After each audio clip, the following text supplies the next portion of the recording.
into it. All right, the highlight today for December 12th on Thursday has to include the 8:36 a.m. Central Time tweet by Trump that sent us from where to where. First of all, anytime there's a big, especially surprise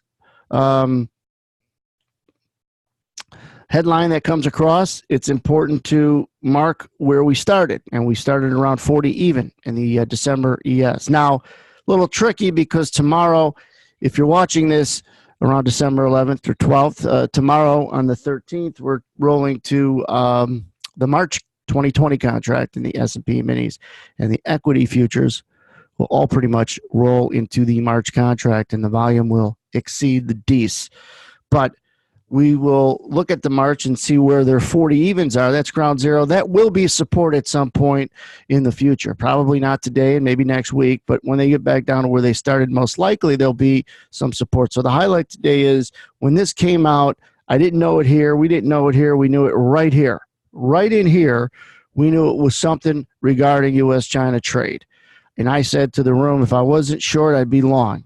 So I clicked to buy it, and I did buy it, but to get out of a short from over here, I actually had made a little money, was waiting for it to go through here, and guess what? It would have. We were weak, but this changed it around. I didn't think, I reacted.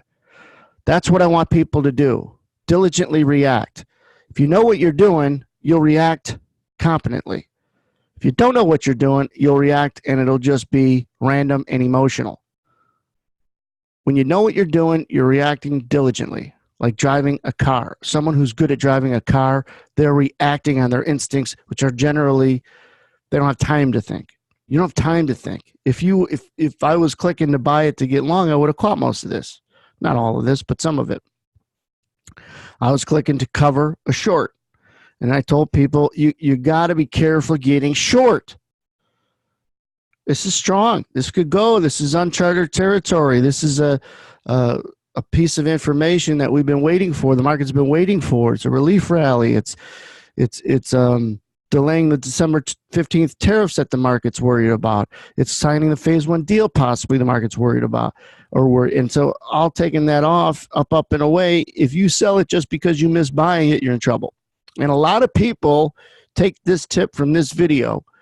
On a big rally, if you look to fade it just because you missed the rally, which a lot of minds get you to do, don't do it. Recognize that.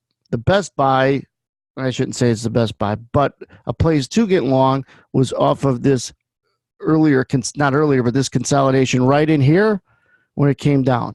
Now, the thing is, it doesn't come down exactly to 57 even, but there's nothing exact when the market's volatile. So you got to give it a little bit more room to breathe. You're looking to make multiple points, not multiple ticks, when the market's in a 50-point range and a 40, 50-point rally. So you can't just risk a tick or two. You got to give it room to breathe. So this was an opportunity to get long to catch the continuation. And again, all of this stuff we talk about in real time. So people watching these YouTube videos can come to the trading room and experience and hear it in real time. Obviously, in this part of the highlights is to go over what was important for those that were there and to underscore it, reaffirm it. And then those that aren't could understand what the heck goes on in this room. I don't offer trials anymore to this room. The trial is this repository of YouTube videos that you see on the Edge Trading Group channel. I mean, if you can't get a sense of what goes on in this room just by watching a few of those, then you might want to go become a plumber or a carpenter or something, because you got to learn to fish.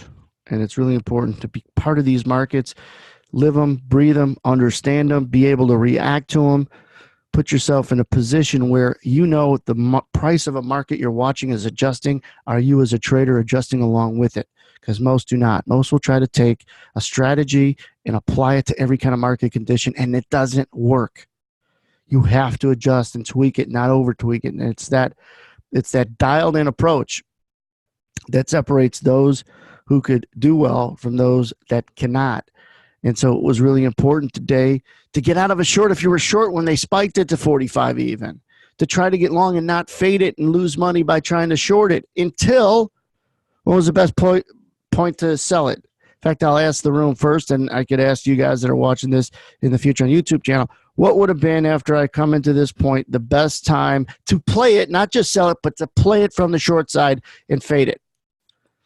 I said this when it happened and before it broke down here. What was in the room the best chance before it started breaking down to play it from the short side? What in here shows you, with the information we have, that it could be a temporary top in? Let me ask the existing trading room of people that are still here. I'm going to play the Jeopardy music. Got it. So, and a few people are getting it. A lower high, a failure, potentially. Everything else, every time they made an attempt at the high, they made a higher high, higher high. Now you could say, oh, this is a failure in here, but it didn't spend any time. At this point, it spent a lot of time showing a distinctive potential failure.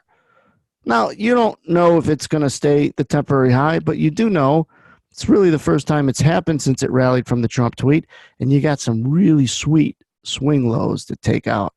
That if they can get below that area, they could really hit it to 60, 62.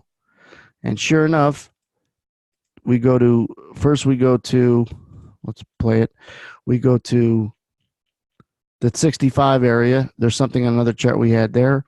When it came back up, we said in the room, this was some resistance. The only resistance back up in here. It worked, not coincidentally. It worked because that was where the big breakout took place. Bam, came up, used it as resistance, came back off. Of course, it's used this as support. Even when it doesn't work as support, it stays there for a while. So if you buy this thinking it's going to head back up, you have plenty of time to get the hell out. But the market was still weak. You had to know that. Just like the market's strong in here, market's weak in here.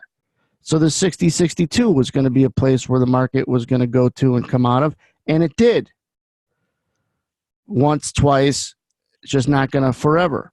58 is ultimately where it wants to go. That's 50% of the move.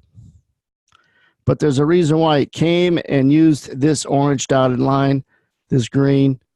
The 60, 62 was some support. Market remained weak. Anticipate. I can't do this highlight about a Trump tweet without leaving you guys with anticipating what could be the next headline. And what could be the next headline is some U.S. or Chinese official that says not so fast.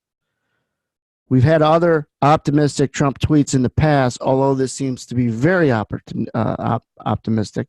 But we've had other Trump optimistic tweets about U.S.-China trade that have been filed down and spun away. So make sure you anticipate the not-so-fast tweet, the not-so-fast headline from a U.S., China, or China official, or because there's some meat on the bone to go down because of this rally so far and the strength priced in from the Trump tweet. Or we could double back and they could reaffirm it with a Chinese comment. Yep, we got a date, we're going to sign it. And we're going to sign more beyond what was originally phase one.